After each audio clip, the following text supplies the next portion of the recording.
belt path. And because there is a void between the car seat and the car itself, the seat itself, it will give it an opportunity for this to slide down. So we have to put something in there to stop it from doing that. It can be a rolled up towel, or it can be a flotation device that we refer to as a noodle. And then we put our weight in the car seat, pulling the belt as tightly as we can so that this is very snug. And if you can't move the car seat more than 1 inch side to side, then you'll know that the car seat is securely attached. All right, now that we've secured the car seat, let's bring baby Shuli in for a ride, all right? Okay. This is a hot summer day, and baby Shuli is very tired, and we might get her in the car seat without waking her up.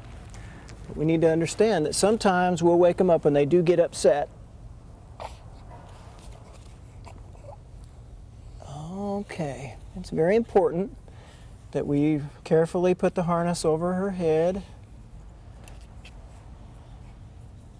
and that we attach it properly, and that we move the harness clip up to her armpit level so that it's securely attached and it will hold her in. And there should not be more than 1 finger width that we can put between her shoulder and the harness itself. Now where she's safe and ready to go for a ride. Joan, thanks for letting us use Shuli for our demonstration today. Captain, now let's take a look at passenger automobiles. Are there any difference in securing a car seat in a passenger car as opposed to a van?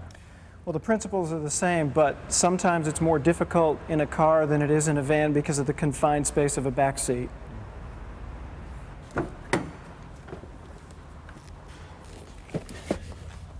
One final note about vans. The middle bench in the center position is the safest place to install a car seat, just like is the rear seat in the center position of a passenger vehicle. And that's where we're going to install this car seat. This is a forward-facing car seat. We want you to understand that there will be circumstances where the bench seat, the rear seat, is not going to be conducive to installing it in the center position, and you will have to put it in an outboard position. But we're fortunate this time to be able to put it in the center position. Once we have put the belt through the proper belt path, the only way that we can really get this belt tight is to put your weight in the vehicle. Now you can see here it's not very loose, but once we put our weight in it, then it becomes very loose. So as we pull all of the slack out of the car safety seat belt, and then we take our weight out of it, it's very tight, and we have no side-to-side movement.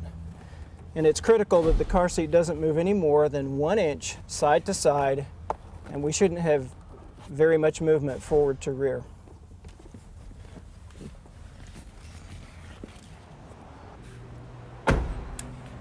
All right, Captain, you've shown us how to put car seats in both forward and rear facing. What's the difference?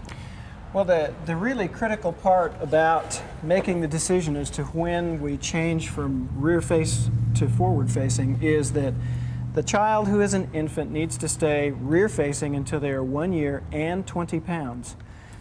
One of the important factors to remember is that these different slots are placed in here so that when the child is rear facing, that these harness straps are at or below the child's shoulders.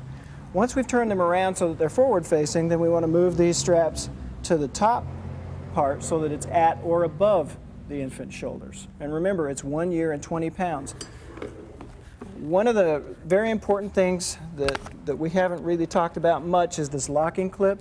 The only way that you can really be sure to understand when to use a locking clip and when not to use one is to read your owner's manual for your vehicle so that you'll know what kind of restraint system you have in your car. And always read the instruction manual that always comes with the car seat. That's the only sure way to know. Got to read them both in conjunction. You have to read them both.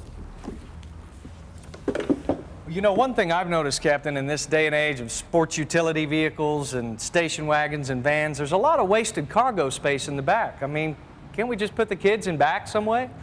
We really can't ever transport children without having them securely installed in a seat belt or a car seat. Those cargo areas are not designed to hold children safely. Studies have indicated that when a vehicle is either hit from the side or the rear, that those children are ejected from the vehicle or become a projectile within the vehicle, and when they strike the interior of the vehicle, it's just like not being in the car at all. It's very dangerous for them. Captain, you've covered a lot of information for us today, and we appreciate that. Can you help us by identifying the key elements that we need to remember about child seat safety? Some car seats will never work in some cars, so a compatibility issue is very important. After our first visit to the fire department, we had some specific questions about booster seats. So we went back to the Midwest City Fire Department and asked Captain Loika to explain the proper use of a booster seat. We've spent a fair amount of time talking about car seats in general, but those are for the younger children. What we'd like to do is focus at the moment on booster seats for the older children so that we can show you some important features about installation. The most important thing we need to remember is that our purpose in putting them in a booster seat is to raise them up off of the vehicle seat, so that the belt does not ride on their belly, but it's low over the hips. And all booster seats are designed to hold this down so that it will stay over their hips. And then the shoulder portion of the belt goes across their chest and across their collarbone, and so it's not down over here over their arm or up here on their neck or face. So a proper fit with a booster seat is as important as properly installing a regular car seat. Are there other resources that people can consult to answer further questions they may have? Absolutely. The Safe Kids coalitions throughout the state have this information. The Midwest City Fire Department would be more than happy to assist people, and if we can't help them directly, we can point them in the right direction. And folks statewide could give you a call, is that right? You bet. Okay. Those numbers are posted for our viewers right now, too. Thank you so much. Really appreciate your time, and My everybody pleasure. here at the Midwest City Fire Department. Thanks so much. Thank you. And remember to take the time.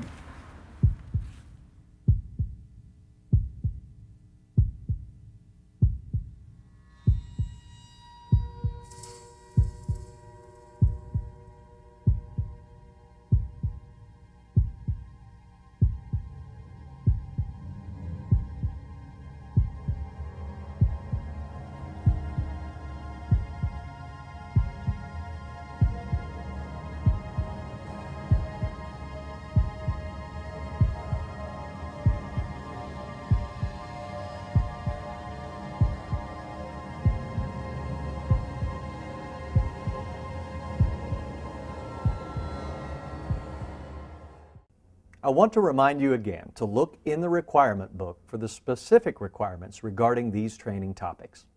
Our next presenters cover serious information that reminds us how critical you are as a caregiver. If you spend any amount of time as a child care professional, there's a pretty good chance that you'll run into a situation where you suspect child abuse or neglect. When you have a concern that a child is being abused or neglected, you have a legal obligation to report the suspicion. All you have to do is report the suspicion to the Child Welfare Division. OKDHS will determine whether abuse or neglect has occurred. Norma Eves from the Child Welfare Division visited our studio a while ago, and through the use of some volunteer children and a professional makeup artist, she showed us some examples of what child abuse might look like. Today we have a makeup artist assisting us by illustrating injuries on children. The location of these injuries can help identify possible accidental and abuse-related injuries. First of all, let's discuss the locations of typical accidental injuries on children. These areas include forehead, shins, forearms, and thighs. Now let's take a look at a child. Forehead, forearms, and shins. When you think about accidental injuries, you must take into consideration the age and mobility of the child. The areas of typical abuse-related injuries include eyes, cheeks, ears, areas just above the knees, genitals, middle of the back, buttocks, upper thighs,